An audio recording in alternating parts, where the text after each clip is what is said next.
member here of the House, Rob Portman. Thank you. I'm happy to be here to support John this afternoon with this proposal.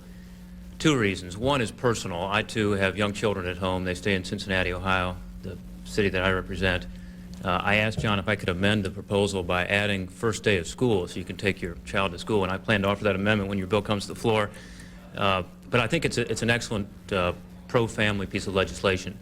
But let me say there's a much larger and more important, I think, reason than my personal situation, and that is that I strongly believe that we should do everything we can to encourage members of Congress to live in their district.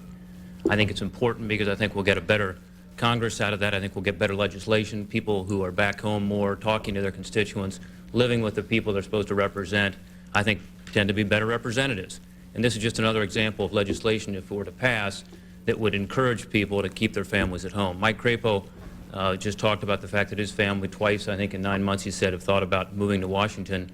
My family is going to stay in Cincinnati for a lot of reasons, but one of the reasons is I feel it's very, very important to stay at home and to be living with and hearing from your constituents on a weekly basis.